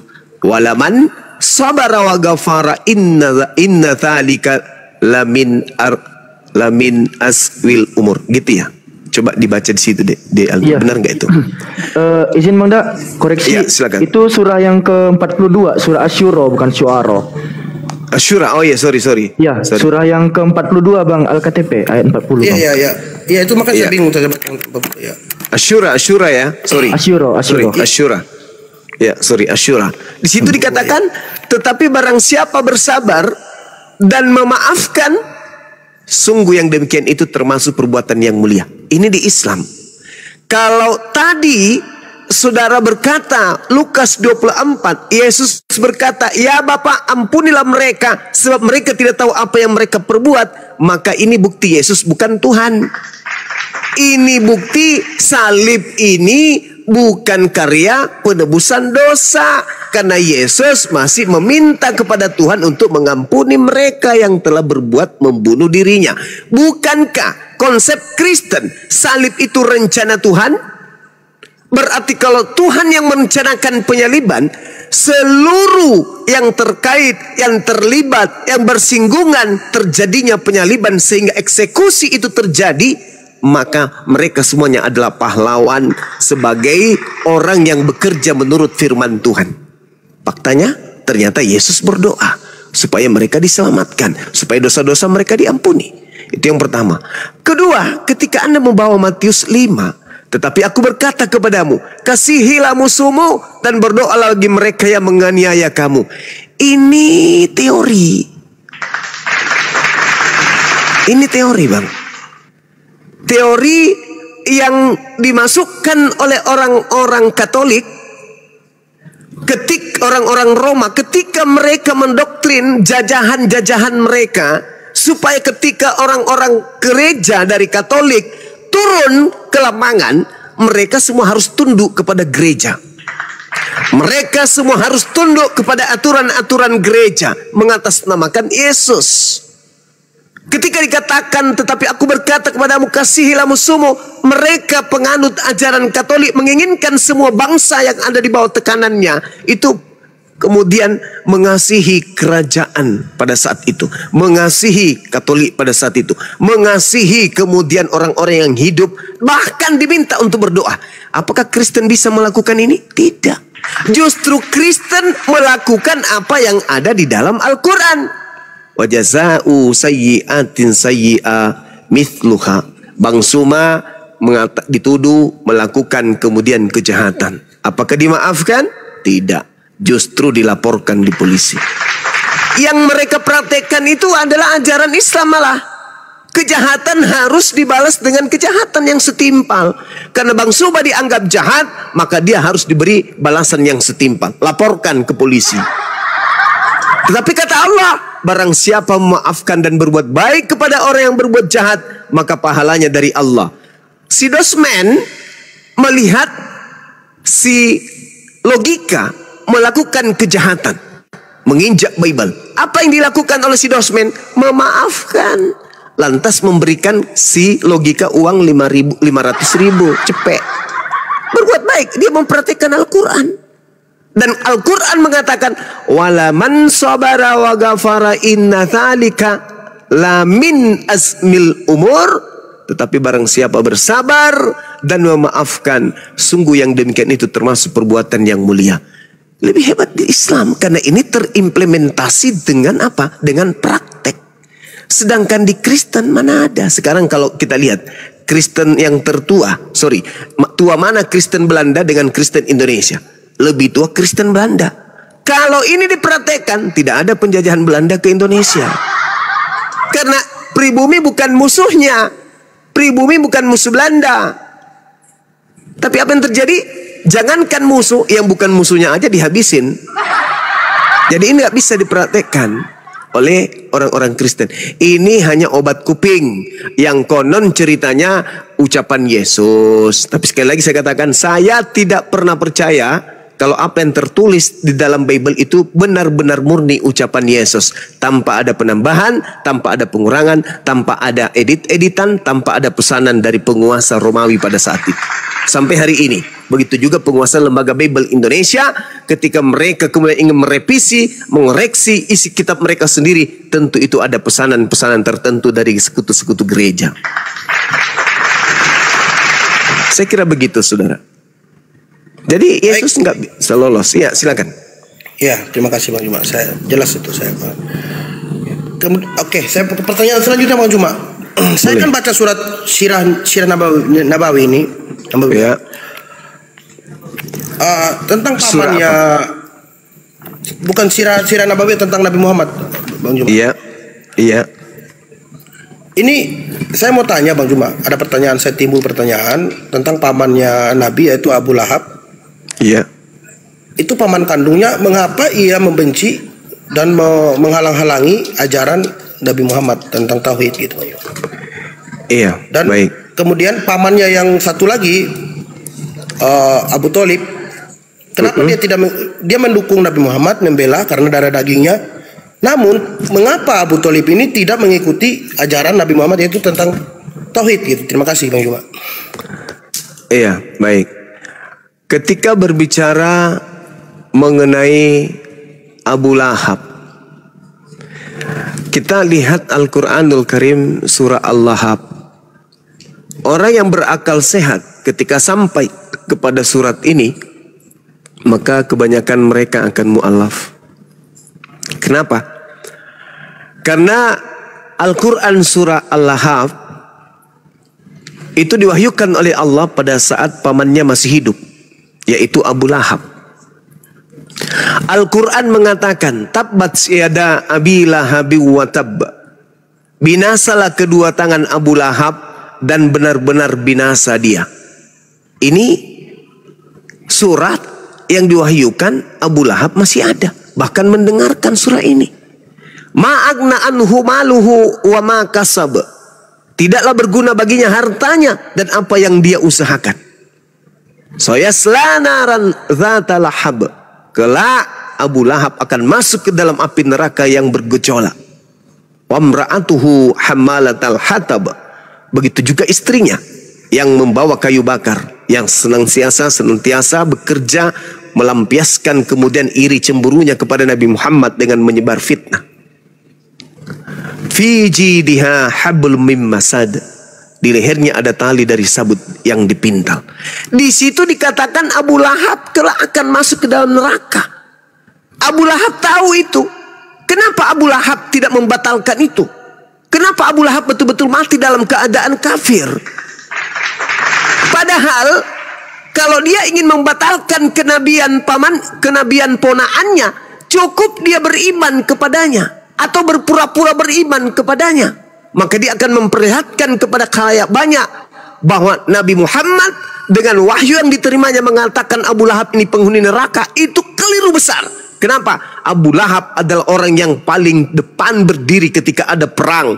Abu Lahab adalah orang yang pertama kali kemudian menentang orang-orang yang menentang ponaannya. Abu Lahab adalah orang yang kemudian membela agama Nabi Muhammad. Abu Lahab adalah orang yang paling rajin puasa, paling rajin bersedekah, paling rajin kemudian berzakat. Itu kalau Abu Lahab ingin membatalkan kenabian ponaannya. Tapi faktanya Al-Quran menggariskan, maka itu yang harus terjadi. Bukti kebenaran Al-Quran. Kalau Al-Quran ini hanya mengada-ngada, Nabi Muhammad hanya mengada-ngada saja, maka Abu Lahab bisa saja berpura-pura tampil sebagai orang benar supaya orang yang ada di sekitarnya menolak Al-Quran. Hei Muhammad, hei Nabi Muhammad, astagfirullahaladzim. Wahai Nabi Muhammad, kamu berdusta. Kau katakan pamanmu Abu Lahab itu penghuni neraka. Padahal setiap hari beliau berzakat, beliau puasa, beliau kemudian membantu engkau dalam perang. Dia memfasilitasi dakwamu. Mana dia? Dia bukan orang munafik, dia orang suci, dia orang ahli ibadah. Kenapa kau katakan dia orang neraka? Saya tidak percaya kepada Al-Quranmu wahai Nabi Muhammad. Aku menolak kenabianmu. Andai saja Al-Quran itu tidak benar. Tapi faktanya Abu Lahab masih ada di tengah-tengah Nabi Muhammad. Al-Quran sudah datang menandakan bahwa Abu Lahab tidak akan menjadi pengikutmu sampai ia mati. Itu terjadi. Itu benar adanya. Seperti itu saudara. Silakan. Baik, terima kasih Bang Umar. Sama-sama. Oke, pertanyaan saya terus bertanya. Mungkin Bang Juma ada mau bertanya sedikit Bang Juma? Nanti dikira saya. Nggak apa-apa. Oh iya. Oke, saya mau nanya Bang Juma. Iya. Tentang di An-Nisa 157. Surat An-Nisa. Ini kalau di Alkitab, di Injil kan jelas kenapa Yesus disalib. Karena pertama ada dia mensejajarkan diri dengan Tuhan, atau dia menghujat Allah gitu kata orang Yahudi kepadanya. Kemudian dia melanggar hukum Taurat dan lain sebagainya. Tapi di An-Nisa 157 saya tidak menemukan apa yang membuat Nabi Isa dikejar dan ingin dibunuh oleh orang Yahudi gitu. Tapi dia langsung diangkat ke langit gitu. Itu terima kasih Bang Iwan. Baik. Alasannya apa gitu orang Yahudi mengejar Nabi Isa untuk ditangkap gitu ya. Baik. Di dalam Al-Quranul Karim, dalam surah Al-Maidah, Allah Subhanahu wa ta'ala menjelaskan kepada kami umat Islam bahwa orang-orang Yahudi, orang-orang Nasrani itu adalah orang yang memiliki penyakit hati, sehingga orang-orang yang beriman berkata, inikah orang yang bersumpah secara sungguh-sungguh dengan nama Allah bahwa mereka benar beserta kamu? Segala amal mereka menjadi sia-sia sehingga mereka menjadi orang yang rugi. Lalu Allah Subhanahu wa ta'ala kemudian ketika Nabi Isa datang kepada Bani Israel menolak beliau. Bani Israel menolak kenabiannya. Bani Israel tidak percaya kemudian kepada kerasulannya. Mereka menolak, mereka mengingkari. Bahkan pengingkaran yang mereka lakukan itu dia nyatakan, dia lampiaskan kepada Nabi Isa alaihissalam. Mereka tidak percaya kepada kenabiannya. Mereka tidak percaya kemudian ketika ia datang membawa beberapa mujizat di tengah-tengah mereka. Mereka malah membantah, malah mengatakan itu adalah sihir. Jadi kenapa kemudian Nabi Isa ini mereka ingin bunuh? Karena mereka melihat Nabi Isa ini bukan orang yang kita tunggu-tunggu. Buktinya dia tidak mampu kemudian memperjuangkan kita selayaknya Gedeon, selayaknya Daud, selayaknya Salomo, selayaknya Nabi Musa. Dia hanya datang ngobatin orang. Kita nggak butuh ini. Yang kita butuhkan adalah pahlawan yang mengusir penjajah Roma. Faktanya kagak. Dia hanya sibuk bermukjizat yang tak ada tujuan pangkalnya untuk mengusir penjajah. Itu makanya sehingga Al-Quran mengatakan falamma ahassa Isa minhumul kufra qala man ansari ilallah. Ketika Nabi Isa alaihissalam melihat pengingkaran orang-orang Yahudi terhadap dirinya, Nabi Isa memberikan sayembara, wahai Bani Israel, siapa di antara kalian akan menolong aku untuk menegakkan ajaranku ini? Di antara mereka kemudian ada yang tampil berkata, nahnu ansarullah, kami akan tampil sebagai penolongmu wahai Nabi Isa alaihissalam. Kami beriman kepada Allah yang mengutusmu, saksikanlah bahwa kami adalah orang yang berserah diri. Lalu kata mereka, Rabbana amanna bima ansalta wattaba'ana rasul faktubna ma'as syahidin. Ya Tuhan kami telah beriman kepada yang Engkau turunkan dan kami telah mengikuti Nabi Isa alaihissalam. Karena itu tetapkanlah kami bersama dengan golongan orang-orang yang memberikan kesaksian. Wa makaru wa makarallah wallahu khairul makirin. Orang-orang Yahudi membuat makar, mereka membuat tipu daya. Ketika Nabi Isa alaihissalam melakukan mukjizat-mukjizat, mengajak kemudian pasukan-pasukannya, murid-muridnya untuk menegakkan kemudian tali agama Allah di tengah-tengah Bani Israel. Orang-orang Israel, orang-orang ahli kitab tidak senang dengan kejadian itu. Maka mereka kemudian sepakat untuk membunuh. Mereka membuat makar. Apa yang terjadi? Allah membalas tipuan mereka. Allah membalas tipuan mereka. Lalu Allah menceritakan kepada Nabi Muhammad, wahai Nabi Muhammad, dulu aku pernah berkata kepada Nabiku Isa alaihissalam, ya Isa inni mutawaffik wa rafi'uka ilayya wa mutahhiruka minal ladina kafaru. Wahai Isa, aku mengangkatmu, aku mengambilmu serta mensucikanmu dari orang-orang kafir. Itu kata Allah. Kenapa demikian? Karena orang-orang kafir Yahudi, Nasrani sepakat ingin membunuh Nabi Isa alaihissalam, dikarenakan Nabi Isa tidak berkesesuaian dengan apa yang mereka inginkan. Nabi Isa justru membahayakan bagi mereka, terancam bagi mereka, ancaman bagi mereka, karena Nabi Isa ini melakukan mujizat-mujizat semakin mendatangkan banyak penolong terhadap dirinya, terhadap ajarannya. Maka orang Yahudi mengatakan bahaya kalau dibiarkan ini. Maka mereka membuat makar, mereka membuat tipu daya. Mereka ingin membunuh Nabi Isa alaihissalam dengan tipu daya tersebut. Maka Allah menyelamatkan Nabi Isa. Itu ungkapan saudara tadi ketika Anda mengatakan Nabi Isa Yesus ingin dibunuh karena menyamakan Allah, menyetarakan dirinya dengan Allah, itu keliru, itu kesaksian palsu, Bang. Agar Anda tahu kenapa Yesus itu ingin dibunuh, baca Yohanes 11 nomor 45 sampai nomor 57. Itulah alasannya kenapa Yesus ingin dibunuh, berkesesuaian dengan Al-Quranul Karim. Adapun karena dosa waris, karena menggenapi nubuat, karena apa segala macam tetek bengeknya, itu adalah tanggapan orang-orang Kristen yang menginginkan keselamatan, dosa-dosanya itu dihapuskan, mimpi-mimpinya. Mereka bermimpi berhayal, dosa maksiat hilang dengan percaya kepada salib. Padahal tidak begitu. Yesusnya disalib itu latar belakangnya karena orang Yahudi takut bangsanya dirampas oleh orang Roma. Baca Yohanes 11 mulai dari nomor 45 sampai nomor 57. Di situ Anda akan tamat membaca bahwa ternyata latar belakang Yesus ingin dibunuh bukan karena dosa waris, bukan karena nubuat, bukan karena rencana Tuhan, tetapi karena akal bulusnya orang Yahudi yang tidak mau bangsanya dirampas oleh Roma, maka dia harus membunuh Yesus. Karena Yesus merupakan ancaman bagi Yahudi atau Israel atau tanah Palestina pada saat itu. Silakan Anda baca, Bang. Ya, sudah saya baca Bang Juma, terima kasih. Saya sudah paham ya. Siap. Oke, yang berikutnya Bang Juma. Silakan. Saya baca di surat Maryam nomor ayat 71.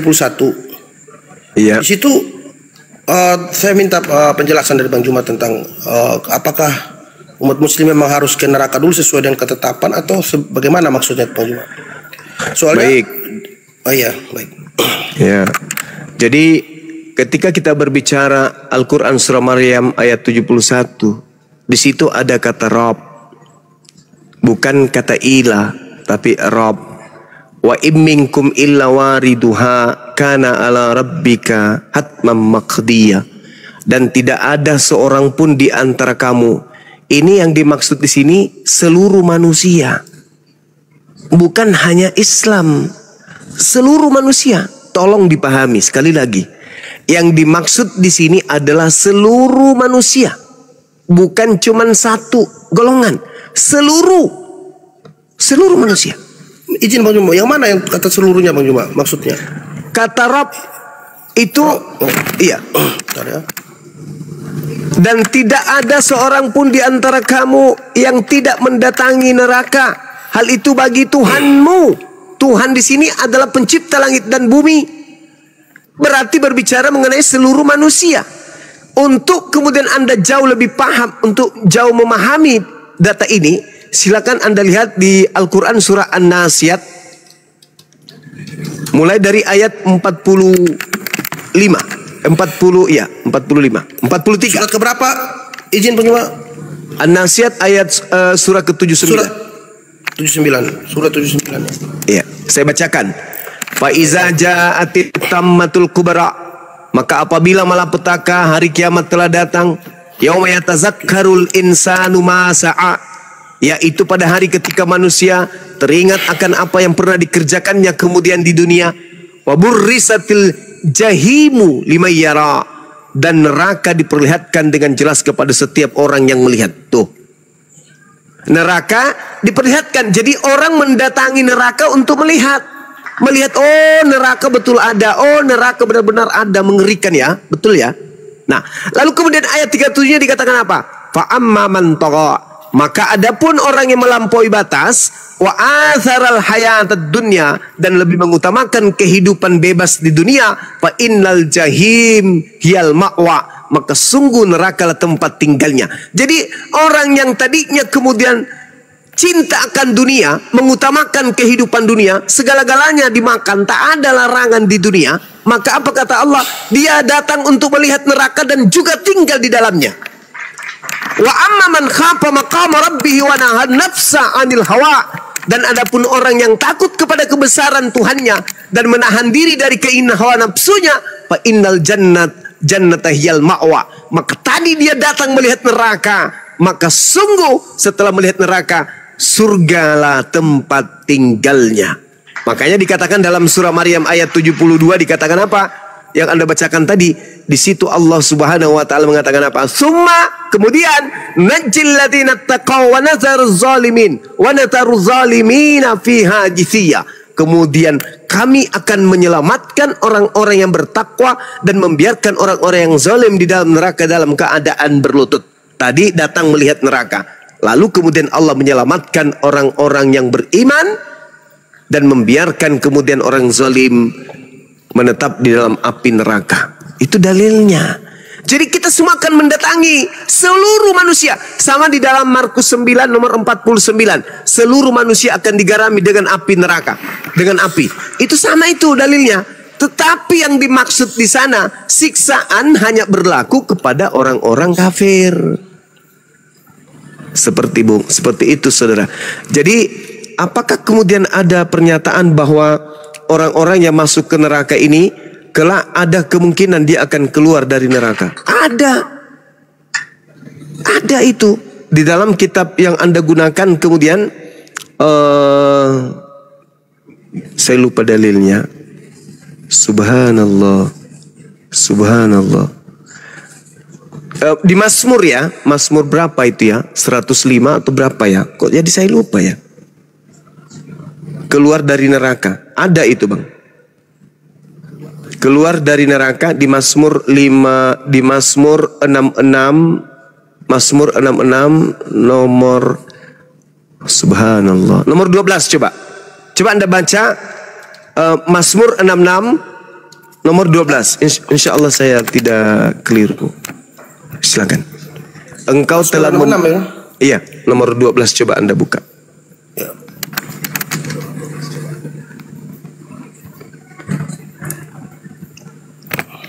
Engkau telah membiarkan orang-orang melintasi kepala kami. Iya, betul. Itu benar. Engkau telah membiarkan orang-orang melintasi kepada kami. Kepala kami telah menempuh api. Ya, menempuh. Kami telah menempuh api dan air. Tetapi engkau telah mengeluarkan kami. Iya. Kalau Anda lihat juga di dalam Yudas 1-2-3, selamatkanlah mereka dengan jalan merampas mereka dari api, tetapi tunjukkanlah belas kasihan yang disertai ketakutan kepada orang-orang lain juga, dan bencilah pakaian mereka yang dicemarkan oleh keinginan-keinginan dosa. Itu sama itu. Jadi kita semuanya ini akan digiring kepada neraka. Maksudnya kita mendatangi neraka. Bahwa kita lihat benar-benarlah ya neraka itu betul adanya. Bukan hanya isapan jempol aja bahwa neraka tempat sisaan, neraka tempat yang mengerikan. Kita datang. Tetapi apalah arti kengerian itu semua setelah kita ternyata masuk surga? Maka nikmat surga itu akan semakin terasa ketika kita melihat penderitaan di neraka tadinya. Sama ketika orang kemudian pernah merasakan sakit gigi, maka dia akan merasakan nikmatnya setelah dia merasakan tidak sakit gigi. Orang akan merasakan nikmatnya makanan ketika dia pernah merasakan lapar. Apapun makan yang kita suguhkan kepada orang kenyang, tidak ada nikmatnya. Tapi kalau kita berikan kepada orang yang haus, orang yang lapar, maka makanan itu sangat nikmat. Itulah maksudnya ketika kita mendatangi neraka, ketakutan, kengerian, kemudian sangat luar biasa pada saat itu. Tetapi ternyata ketika kita hidup di dunia, kita termasuk golongan orang-orang yang menyelamatkan diri dari kemaksiatan. Maka Allah seketika itu juga meneruskan menjelaskan dalam Al-Quran bahwa kita yang mendatangi neraka akan terus sampai ke surga dan membiarkan, dan Allah membiarkan orang-orang kafir tetap kekal di dalam api neraka tersebut. Adapun yang disinggung dalam Mazmur 66 nomor 12 adalah orang yang tidak menduakan Allah, tetapi ada dosanya yang tidak dihapuskan oleh Allah kecuali dihapuskan dengan api neraka. Maka orang ini harus masuk ke dalam neraka dulu, disucikan di sana, dibersihkan di sana. Setelahnya barulah dia dikeluarkan, dibebaskan dari api neraka setelah dosanya dihapuskan. Itu bagi orang Islam yang mati membawa dosa, tidak diampuni oleh Allah dosanya, entah karena apa, maka dosanya hanya bisa dicuci dengan api neraka. Setelah selesai pencucian itu, mereka semua akan digiring dalam surga. Tapi kalau orang kafir mati dalam keadaan kafir, tak ada lagi istilah dicuci, dia di blender dalam kehidupan yang kekal selama-lamanya. Fi nari jahannam khalidina fiha abada. Selama-lamanya di dalam api neraka jahannam, kekal, tak ada hentinya, sampai tidak ada akhirnya. Selama-lamanya dalam kehidupan kekal hanya bermandikan dengan kobaran api yang menyala-nyala. Makanya sebelum roh keluar dari tubuh, maka kita harus menentukan sikap dalam hidup ini. Itu aja. Karena hanya ada dua kelompok di atas muka bumi ini. Yang pertama orang beriman dan orang yang kafir, orang yang kufur. Orang yang beriman adalah orang yang melakukan apa yang diteorikan oleh mulut, apa yang diucapkan mulut, apa yang diucapkan oleh mulut, diniatkan oleh hati, diucapkan oleh mulut, kemudian dibenarkan dengan perbuatan. Itu orang beriman. Mereka adalah orang yang tunduk berserah diri kepada perintah-perintah Tuhan. Kalau Tuhannya mengatakan lempari tetanggamu batu pada hari Jumat, itu pun yang lakukan. Kalau Tuhannya mengatakan jangan engkau makan nasi pada hari Jumat, itu pun yang dia lakukan. Kalau Tuhannya mengatakan ibadah sholat 50 kali sehari, itu pun dia lakukan. Itu orang beriman. Mau ditatar, mau kemudian tunduk, mau diatur oleh Tuhan pencipta langit dan bumi. Tapi kalau tidak mau diatur, itu kafir. Enak perutnya bikin aturan sendiri. Tak ada perintah, dia lakukan sendiri. Semau-maunya dia, seenak edewe. Sedangkan orang yang mau terpimpin oleh Tuhan, itu adalah orang beriman. Dalam kehidupan rumah tangga kita, tidak ada perintah-perintah orang tua kita. Itu seperti makanan tanpa sayur. Makanan tanpa garam, sayur tanpa garam. Jadi hidup yang benar adalah hidup tertata oleh perintah Tuhan. Jangan melakukan ini, jangan melakukan itu, jangan makan ini, jangan makan itu. Itu orang yang mau terpimpin oleh Tuhannya. Tunduk kepada Tuhan. Kalau ada orang yang tidak mau dipimpin, perintah-perintah Tuhan dihapuskan demi untuk memerdekakan kemudian syahwatnya, maka itu sama seperti iblis. Itu sama seperti iblis yang tidak mau diatur. Hanya sekedar satu perintah saja. Tunduklah kalian sujud menghormat kepada Adam. Oh enggak, itu iblis. Nah, orang yang tidak mau taat kepada perintah Tuhan, itu iblis. Itu saudaranya iblis itu. Demikian saudara, silakan. Mungkin masih ada lagi sebelum saya tidur. Baik Bang Juma. Ya, silakan. Cara pertanyaan berikutnya ini kan tentang Keluaran 20 itu Bang Juma ayat 3. Jangan ada Allah lain padamu. Nah, di 2 Tawarik 15 ayat 12. Bentar. Apa angsuran apa? 20 tahun, 15 tahun? Kalau 20 tahun subsidi pemerintah itu 1 juta per bulan sampai 20 tahun. Bang, kalau ya Bang.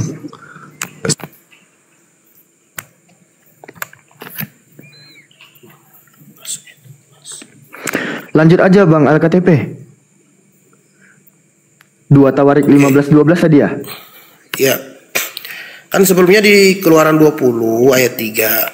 Di situ kan jangan ada Allah lain padamu. Jangan ada padamu ilah lain di hadapanku. Ya, oke. Di 2 Tawarik 15 mereka nggak mengadakan perjanjian untuk mencari Tuhan Allah nenek moyang mereka dengan segenap hati dan jiwa.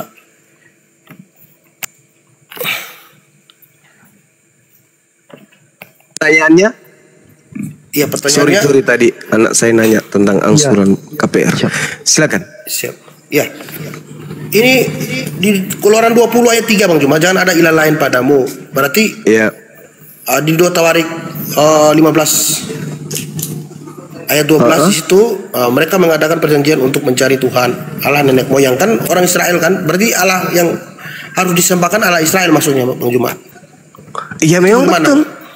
Iya, makanya kami umat Islam coba Anda baca di dalam surah Al-Maidah ayat Al-Maidah. Iya, dibuka aja surah Al-Maidah, saya lupa ayatnya. Di situ Allah Subhanahu wa taala mengatakan apa? Walaqad akhazallahu mitsaqa bani Israil wa ba'atsna minhum 12 naqiban wa qala Allah inni ma'akum. Dan sungguh Allah telah mengambil perjanjian dari Bani Israel dan Allah telah mengangkat 12 orang pemimpin di antara mereka. Lalu Allah berfirman kepada mereka, aku bersama kalian wahai Bani Israel. Sungguh jika kalian melaksanakan sholat, menunaikan zakat, beriman kepada utusan-utusanku, dan kamu bantu mereka dengan pinjaman kepada Allah, pinjaman yang baik, pasti aku hapus dosa-dosamu. Itu kata Allah kepada Bani Israel. Bani Israel bersama dengan Allah. Tapi apa kata Allah kemudian? Baca di Ulangan 1. Yesaya 1. Fabima naqdihim mitsaqahum la'annahum wa ja'alna qulubahum qasiyah. Tetapi mereka melanggar janji mereka, maka aku melaknat mereka dan aku jadikan hati mereka keras membatu. Itu kata Allah. Tapi Allah tetap sayang kepada mereka. Allah tetap memperhitungkan untuk menyelamatkan Bani Israel, keturunan mereka. Maka Allah mengutus Nabi Muhammad. Ketika Nabi Muhammad datang diutus, Allah kemudian mencolek ahli kitab Bani Israel. Ya ahlal kitab, sini. Yang sudah kukutuk sini, keturunan yang telah aku kutuk sini, dengarkan. Ya ahlal kitab, dengarkan. Qad ja'akum rasuluna yubayyinu lakum katsiran mimma kuntum tukhfuna minal kitab wa yafun an katsir, kata Allah. Qad ja'akum minallah nur wa kitabun mubin. Wahai ahli kitab yang dulu pernah kukutuk nenek moyangnya, hei keturunannya yang pernah kukutuk, sini dengarkan. Dengarkan, sungguh nabiku Nabi Muhammad, rasulku Nabi Muhammad telah datang kepada kalian, menjelaskan kepada kalian banyak hal dari isi kitab yang kalian sembunyikan. Sungguh telah datang kepada kalian cahaya dariku, yaitu Nabiku Muhammad, dan kitab yang menjelaskan, yaitu Al-Quranul Karim. Yahdi bihillah manittaba'a ridwanahu subulas salam wa yukhrijuhum minaz zulumati ilan nur biizni wa yahdihim ila siratim mustaqim. Wahai keturunan orang-orang yang telah aku kutuk, Bani Israel, ahli kitab, dengan Al-Quran itu aku memberi petunjuk kepada siapa yang mengikuti keridaanku kepada jalan keselamatan. Dengan Al-Quran itu juga aku mengeluarkan manusia dari gelap gulita kepada cahaya dengan izinku, dan menunjukkan orang-orang kepada jalan yang lurus dengan Al-Quran. Itu kata Allah. Jadi ketika Allah mengatakan, Tuhan mengatakan jangan ada ilah lain di hadapanku, kami tidak mengganti ilahnya Bani Israel. Makanya di dalam Al-Quran surah Al-Baqarah Anda baca ayat 130 dan seterusnya, apa kata Allah kemudian? Siapakah yang memperbodoh diri itu? Mereka yang membenci ajaran Nabi Ibrahim alaihissalam. Wa may yarghabu an millata Ibrahim illa man safiha nafsa wa laqad istafainahu fid dunya wa innahu fil akhirati laminas salihin. Dan orang yang membenci ajaran Nabi Ibrahim hanyalah orang yang memperbodoh dirinya. Dan sungguh aku Allah telah memilih Nabi Ibrahim di dunia, dan sungguh di akhirat telah termasuk orang-orang yang soleh. Isqala lahu rabbuhu aslim qala aslamtu li rabbil alamin. Ingatlah ketika Allah berfirman kepada Nabi Ibrahim, wahai Nabi Ibrahim, berserah dirilah engkau kepadaku. Nabi Ibrahim menjawab, aku berserah diri kepada Tuhan alam semesta. Wasabiha Ibrahim. Silakan. Kami Kristen tidak pernah membenci ajaran Abraham, Bang Juma. Tidak ada ajaran yang Nabi Abraham yang dibenci. Kalau tidak membenci ajaran Nabi Ibrahim, maka kurbannya bukan manusia, kurbannya harus hewan. Karena pada kaidah pengajaran Nabi Ibrahim yang dicontohkan sebagai bapak para nabi, apa? Ketika Tuhan minta anaknya untuk dikurbankan, Tuhan loh yang minta. Apakah Tuhan menghendaki benaran? Tidak. Ketika Nabi Ibrahim diuji, Kejadian 22, diuji, dicoba oleh Tuhan. Nabi Ibrahim ikhlas, anak semata wayang, berurai air matanya. Silakan wahai Tuhanku, anak semata wayang aku minta berpuluh tahun, kau beri, tapi hanya seberapa saat lalu kamu minta kembali. Silakan, aku rela. Ketika kemudian ridanya Abraham kepada anaknya untuk disembelih, bismillah dengan nama Allah, tiba-tiba kemudian Allah menggantikan manusia dengan hewan. Kalau Anda cinta kepada dan tidak memusuhi ajaran Abraham, yang harusnya Anda korbankan itu hewan, bukan manusia, apalagi Tuhan. Itu satu. Yang kedua, Nabi Ibrahim mewasiatkan perjanjian kekal sunat. Sunat apa? Kulub. Kalau Anda merasa mencintai Abraham, harusnya Anda kemudian bersunat sama seperti Abraham. Karena cinta. Ketiga, Adam mengajarkan menyembah kepada ilah, pencipta langit dan bumi, bukan manusia. Tidak pernah nusul menjadi manusia. Nabi Abraham itu tauhid, hanya satu Tuhan saja. Tidak ada Tuhan lain selain pencipta Rabbus samawati wal ardh. Tidak ada dia menggantikan kedudukan pencipta langit dan bumi menjadi manusia lah, menjadi burung merpati, nggak ada. Dan itu terjadi kemudian Nabi Ibrahim hanya menyembah kepada Allah. Wa wasabiha Ibrahimu banihi wa Yaqub ya baniya innallaha astafa lakumuddin fala tamutunna illa wa antum muslimun. Nabi Ibrahim mewasiatkan ucapan kepada anak-anaknya, demikian juga Yakub. Apa kata Nabi Ibrahim? Wahai anak-anakku, sesungguhnya Allah telah memilih agama ini untukmu, maka jangan kamu mati kecuali dalam keadaan berserah diri kepada pencipta langit dan bumi. Kristen sekarang berserah diri kepada sosok Kristus yang adalah ciptaan Tuhan juga. Padahal ajaran Nabi Ibrahim mengajarkan keturunannya berserah diri hanya kepada pencipta langit dan bumi. Oke, Silakan. makasih Bang Juma. Sama-sama. Lalu bagaimana di Galatia 5 ayat 2 Bang Juma? Di situ kan Galatia. menjelaskan kalau kamu bersunat ya percuma. Nah, itulah. Itu ajaran siapa? Coba Anda Oke. baca tunggu. Ya. Anda baca Matius 7, Bang. Matius 7. Anda baca kemudian di data nomor 15-nya.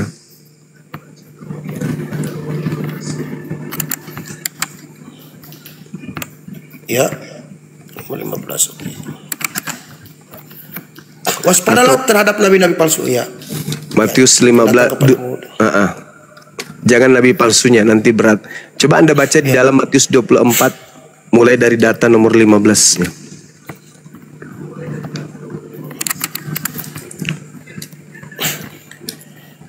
Jadi apabila kamu melihat pembinasa keji berdiri di tempat kudus, menurut firman yang disampaikan oleh Nabi Daniel,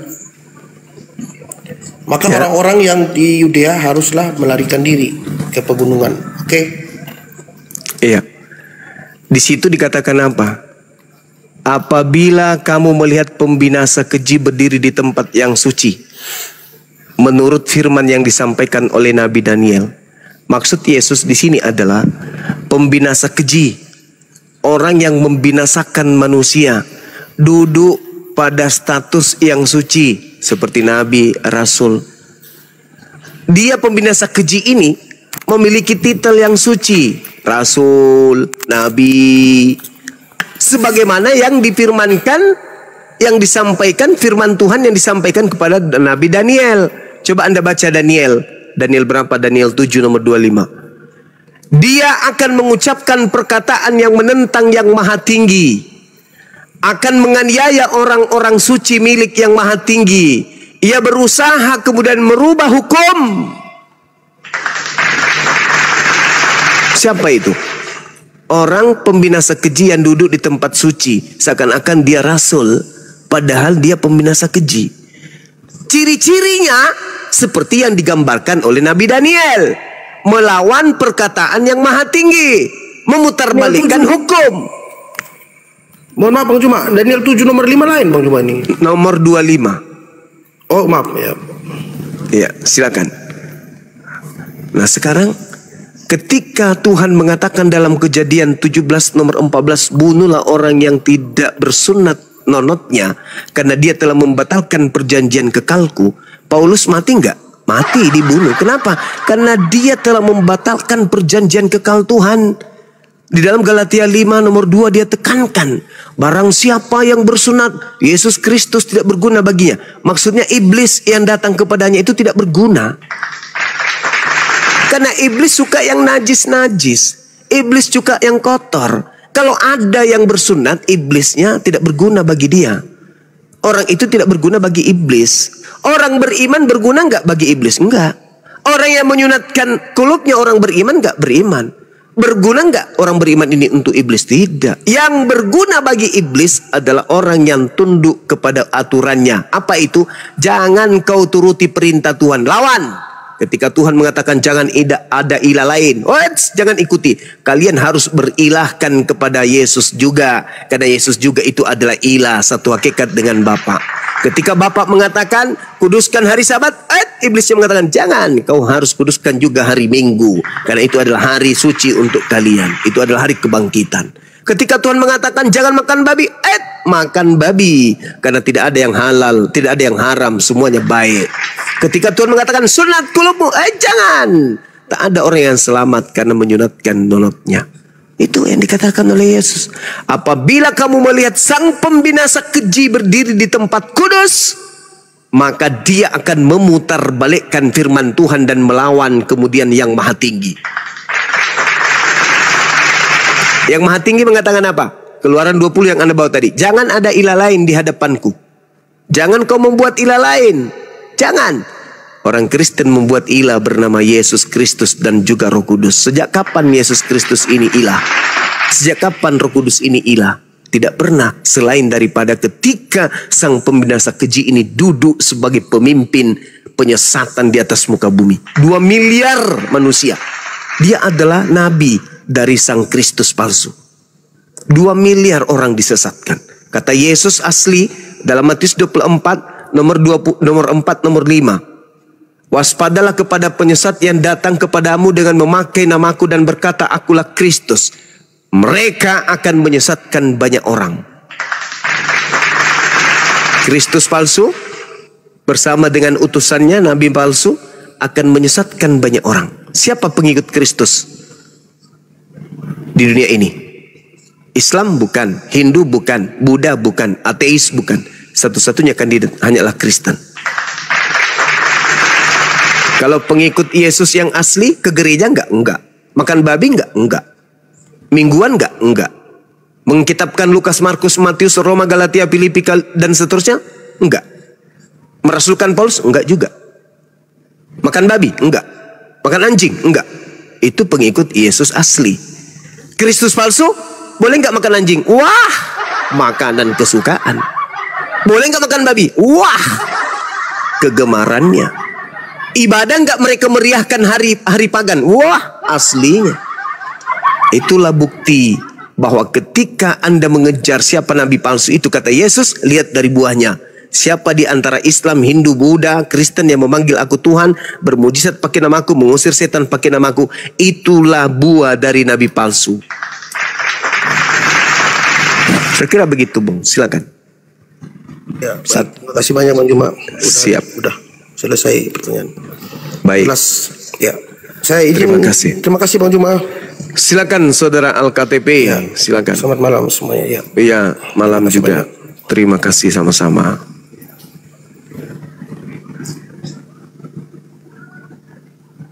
Enak juga ternyata